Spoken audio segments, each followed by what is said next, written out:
జగన్ హయాంలో వైసీపీ నేతలతో మిలాఖతయ్యి నిషేధిత భూములను పట్టా భూములుగా మార్చి వారికే భూ సంతర్పణ చేసిన అప్పటి తహసీల్దార్ ప్రస్తుత డిప్యూటీ కలెక్టర్ మహేశ్వర్ రెడ్డి పాపం పండింది.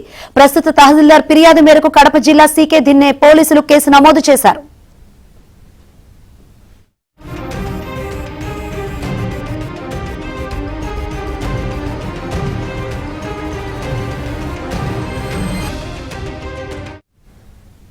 ప్రస్తుతం నెల్లూరు జిల్లాలో డిప్యూటీ కలెక్టర్ గా ఉన్న బి మహేశ్వర్ రెడ్డి వైసీపీ హయాంలో కడప నగరానికి ఆనుకొని ఉన్న సీకే దిన్నె మండలం తహసీల్దార్ గా పనిచేశారు.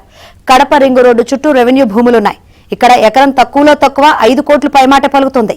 వైసీపీ నేతలతో ముఖ్యంగా జగన్ మేనమామ కమలాపురం అప్పటి ఎమ్మెల్యే పి రవీంద్రనాథ్ రెడ్డితో చేతులు కలిపిన మహేశ్వర్ రెడ్డి ఆ భూముల రికార్డులు మార్చేసి వారికి అప్పగించేశారు. అంతేకాదు వారితో కలిసి రియల్ ఎస్టేట్ బిజినెస్ కూడా చేశారనే ఆరోపణలు వచ్చాయి. ఈ క్రమంలో తాజాగా మహేశ్వర్ రెడ్డిపై కేసు నమోదైంది.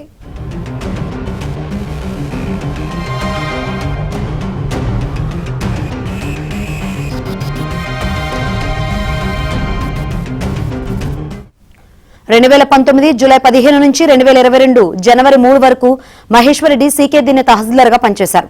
ఆ సమయంలో తన కార్యాలయాన్ని వైసీపీ ఆఫీసుగా మార్చారన్న ఆరోపణలున్నాయి.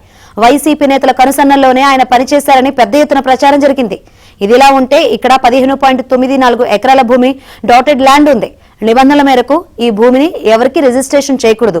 పైగా ఇది 22A నిషేధిత జాబితాలో ఉంది. అయితే వైసీపీ నేతలకు లబ్ధి చేకూర్చేందుకు ఈ డాటెడ్ ల్యాండ్ ను ప్రైవేట్ ఆస్తిగా మారుస్తూ మహేశ్వర్ రెడ్డి ఉత్తర్వులు జారీ చేసి అనంతరం ఆ భూములను వైసీపీ బ్యాచ్ కు అప్పచెప్పారు.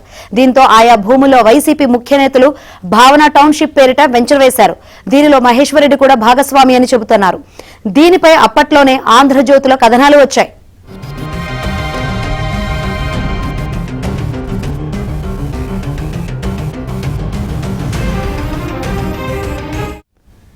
మహేశ్వర్ రెడ్డి వ్యవహారంపై ఫిర్యాదులు వెల్లువెత్తాయి.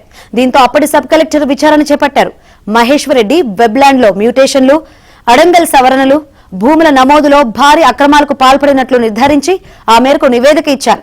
ఈ విషయాన్ని అప్పటి కలెక్టర్ వైసీపీ ప్రభుత్వం దృష్టికి తీసుకురావడంతో కంటి తుడుపు చర్యగా సస్పెండ్ చేశారు. అయితే 100 కోట్ల విలువైన భూములను వైసీపీ నేతలకు, జగన్ కుటుంబ సభ్యులకు మహేశ్వర్ రెడ్డి కట్టబెట్టడంతో కొద్ది రోజుల్లోనే ఆ సస్పెన్షన్ ఎత్తివేసినట్లు అధికార వర్గాల్లో చర్చ నడిచింది.